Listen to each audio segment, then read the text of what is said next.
We had to take a small boat, big enough for about 6 people, to get out to the break. After changing into my wetsuit, I headed toward the boat waiting in the shallow water. As soon as my feet touched the ocean, I noticed how warm it was.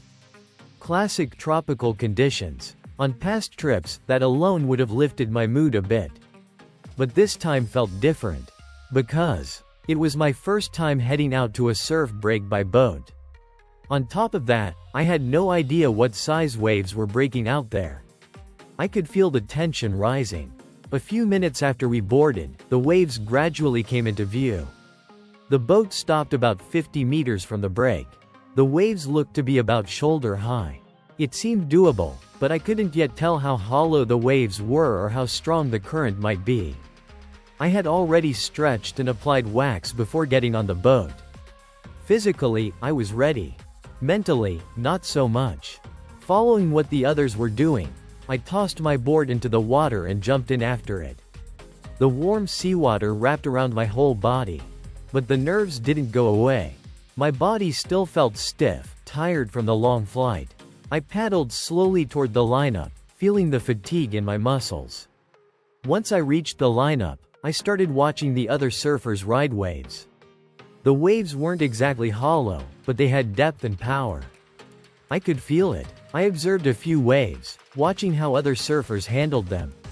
Then, a wave came that looked like I could catch it. A little nervous, I started paddling. I was in the right spot. The board picked up speed smoothly, and I managed a clean takeoff. As I dropped down to the bottom, I saw the lip already starting to collapse ahead of me. It was too late to try a top turn. Partly intimidated by the wave's size, I considered just angling across the bottom and wiping out on purpose. But then I changed my mind. Agus, the guide, and Toshi-san were still out back in the lineup. If they had been watching me ride, and if I wiped out at the bottom, all they would have seen was my back as I took off. And then me popping up from the white water once the wave passed. In other words, it might look like I failed the takeoff. Normally, I wouldn't care much about that.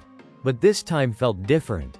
Surfing alone in an unfamiliar place, surrounded by people I didn't know, requires a certain mindset. Surfing while thinking, they probably think I suck, is surprisingly exhausting. So, I decided to push myself a little. I shifted direction toward the lip and hit the crumbling section with my board. It wasn't a clean hit. But at least, from behind the wave, I must have looked like I was doing something. Of course, doing that doesn't mean they'd be like, whoa, he's actually good. Like something out of a comic book. In fact, I don't even know if they were watching. But for me, in that moment, it meant something. Just a little. When I returned to the lineup, Agus said, "Waves are breaking well over there." I wasn't sure if he had seen my last ride or not. But it felt like he had recognized me as a fellow surfer, and that made me a bit happy. After that, I managed to catch a few more waves, and though I was still nervous, I was enjoying it. Before long, a set around head and a half height started rolling in. That's when things got sketchy. If I could duck dive before the break, it would have been fine, but the wave completely broke closer to me. And thick white water came rushing through. Duck diving didn't work at all. I was spun around underwater 3 times or so without knowing what was happening. Even when you fail a takeoff, you spin about 3 times underwater. When you get caught by a wave, it takes longer than usual to resurface. Some people open their eyes underwater to look for the surface. But I wear contact lenses, so I can't open my eyes.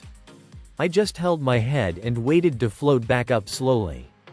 If you panic, you exhale everything, and that's when it really gets dangerous. I held my breath and surfaced, took a deep breath. And right away, another wave came. I pinched my nose with one hand, covered my head with the other, and dove back into the water. I braced myself underwater against the wave's impact. That alone is pretty intense, but we sometimes get that even in Japan.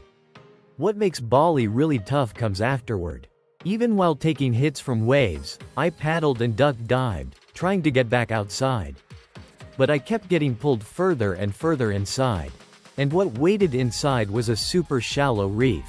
I tried duck diving the whitewater and failed, and my foot hit the reef. It wasn't bad enough to injure me, but if I got hit again a little further inside, it'd be really dangerous. At that point, I had no choice but to paddle with everything I had. If I went straight back to the lineup, I'd keep getting pounded. So I veered left, paddling toward an area where the waves didn't break.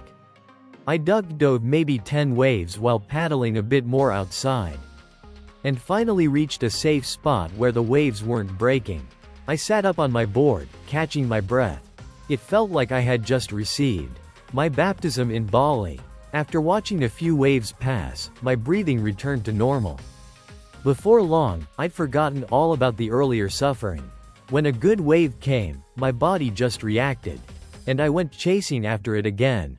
Take off, ride, wipe out, then desperately paddle back, before hitting the super shallow reef, and return to the lineup.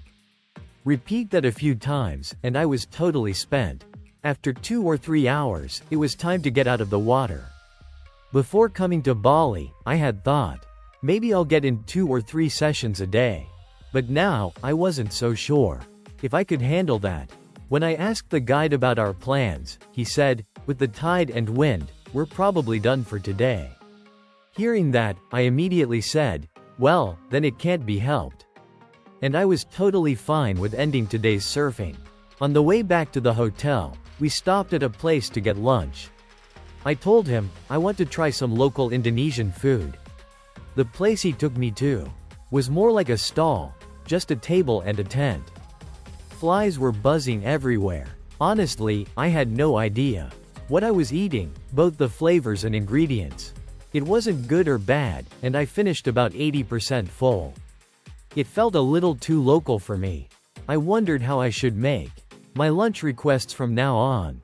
As we headed back to the hotel, I thought about relaxing for a bit, but I had no beer or snacks. So I went for a walk around town. I found a nice organic-style cafe that was also a shop. I bought pistachios and coconut chips, picked up some beers at a convenience store, and went back to the hotel. Moments like this are when having a beach bed by the pool really helps. In the middle of a sunny afternoon, no matter how tired I was, I didn't feel like staying cooped up in my room. Before I knew it, I had finished 3 beers. And I felt amazing, because a few days of nothing but surfing were just getting started.